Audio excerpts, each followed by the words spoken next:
नमस्कार, मैं हूं आपके साथ एकता पोदार और आप देख रहे हैं सिटी न्यूज मुंबई। मीरा भाईंदर से 300 लोग पैदल चल के पद यात्रा करने वाले हैं। अयोध्या में 22 तारीख को राम मंदिर शुरू होने वाला है। इस संदर्भ में आज यहां से लोग पद यात्रा करने वाले हैं। आइए बात करते हैं एमएलए प्रताप सरनायक ने, जिन्होंने इस पूरे कार्यक्रम को आयोजित किया है और साथ ही साथ सारे राम भक्त से कि उनका क्या कहना है। मैं अपने आप को खुशनसीब समझता हूं कि मीरा रोड के हमारे सभी राम भक्त यहाँ से आज चल के हुए अयोध्या जा रहे हैं। 45 दिन का ये प्रवास उनका है और 22 जनवरी को आदरणीय पंतप्रधान नरेंद्र जी की मोदी जी के हाथों से जो लोकार्पण राम मंदिर का हो रहा है उसके लिए हमारे सभी लोग ये पहुँच जाएंगे। और जिस वक्त मैंने आदरणीय मुख्यमंत्री जी को ये बात बताई तो उन्होंने कहा कि नहीं, उनकी विदाई करने के लिए, उनको शुभकामनाएं देने के लिए मैं खुद मीरा रोड आऊँगा और आज वो यहाँ पे आ रहे हैं। और खुशी की बात है कि 1987 में लाल कृष्ण आडवाणी जी ने जो शिवसेना प्रमुख आदरणीय बाला साहब ठाकरे जी को बताया था कि राम मंदिर के निर्माण के लिए शिवसेना का योगदान जरूरी है, तो हमारे जिला प्रमुख तत्कालीन जो आनंद दिघे साहब थे उन्होंने जय श्री राम लिखी हुई एक जो चांदी की ईंट है वो अयोध्या भेजी थी। उस वक्त हमारे एकनाथ शिंदे साहब वहाँ पे उनके अनुयायी के रूप में खड़े थे और वही यादें उनको अभी ताज़ा हो गई है। मैं बहुत ही खुशनसीब हूँ कि मेरे कॉन्स्टिट्यूंसी से ये सभी लोग अभी 45 दिन का यात्रा करके वहाँ पे पहुँच जाएंगे और राम जी का, रामलला का दर्शन लेंगे। और बहुत ही अच्छी बात है कि ये माहौल जो है रामलला का दर्शन लेने का, ये माहौल बहुत ही मीरा भाईंदर शहर में नहीं बल्कि पूरे महाराष्ट्र में छा गया है। ये पहली बार ऐसा हो रहा है, मीरा भाईंदर से पहला जत्था जा रहा है? हाँ, पहला जत्था जा रहा है और 45 दिन का प्रवास है, तो ये छोटी बात नहीं है, छोटी घटना नहीं है। इनके सभी प्रवासी जो है, पदयात्री जो है, राम भक्त है, उनको रहने का, खाने का, पीने का, उनकी आरोग्य से रिलेटेड जो भी सुविधा है वो देने की जिम्मेदारी हमने उठाई है। हम ही सब कर रहे हैं और उनको कुछ भी चीज़ों की कमी नहीं होनी चाहिए, इसलिए शिवसेना प्रयत्नशील है और उनका विधायक होने के नाते मेरे जो जिम्मेदारी में निभा रहा है। बाबा जी क्या कहेंगे, 300 लोग यहाँ से चलकर अयोध्या जाने वाले हैं।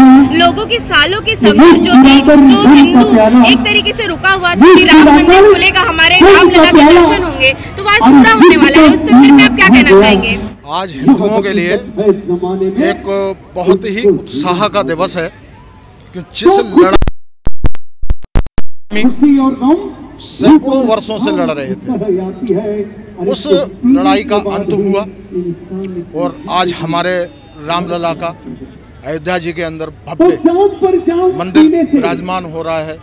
ये बड़ा ही हर्ष का विषय है और आज सभी हिंदुओं में एक बहुत ही विशेष प्रकार का उत्साह है कि हम लोग जो है एक सैकड़ों वर्ष पुराने धर्म युद्ध को जीत चुके। बाबा जी क्या कहेंगे, 300 लोग यहाँ से जाने वाले हैं, क्या इस तरीके की पद यात्रा और होनी चाहिए? जी हाँ, मैं तो यही कहूँगा कि संपूर्ण भारत में जगह जगह से भगवान राम के दर्शन के लिए समय समय पे हमेशा ही इन पदयात्राओं का आयोजन होता रहना चाहिए। इससे समाज में एक अच्छा संदेश जाता है, लोगों में जागरूकता होती है। तो इस तरह की जो धर्म यात्राएं हैं इनको हमेशा होना। अभी जो ये यात्रा निकल रही है इसमें प्रभु श्री राम के भक्त हैं और आगे आगे अगुवाई में हमारे रामलला के सबसे स्नेही परम प्रेमी पवन सुत हनुमान जी हैं।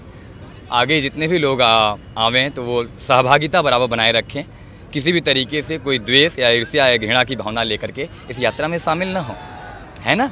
सद्भाव और प्रेम के साथ अयोध्या में प्रभु श्री राम के दर्शन करने के उपरांत, है ना, अपने जीवन को धन्य बनाना है, जीवन की दिशा को अलग दिशा में प्रवाहित करना है ना। एक सुचारित और सुव्यवस्थित ढंग से जीवन जीने की शैली को लेकर के आना है। जो प्रभु श्री राम का जो मर्यादा है, हमेशा सदैव उसी मर्यादा में सारे लोग रह करके इस यात्रा को सफल बनाने की महती कृपा करें। महादेव शंभू बाबा कैलाशपुरी याद प्रति ओम नमो नारायण। बाबा जी आपने यहाँ पर हवन करवाया था, इस बारे में क्या कहना चाहेंगे, किस तरीके का हवन आपने कराया? भगवती कृपा से और श्री राम की कृपा से यात्रा निकलना, थोड़ी यात्रा की लंबी दूरी है तो सबका मनोबल के लिए और सभी यात्री इतनी दूर तक यात्रा कर सकें, इसीलिए इस यात्रा के प्रथम यात्री हमने श्री हनुमान जी को बनाया था। क्योंकि राम के सबसे प्रिय और राम के सबसे आदरणीय और राम के सबसे करीबी और राम भक्त हनुमान जी ही कहे जाते हैं। इसके राम जी का ही संकल्प करा के, हनुमान जी का संकल्प करा, उनको प्रथम के साथ में हमने 108 यज्ञ का अनुष्ठान करने का संकल्प लिया कि 108 यज्ञ करेंगे। उसमें 24 यज्ञ हो चुके होंगे और सभी जितने हनुमान जी को प्रथम यात्री बना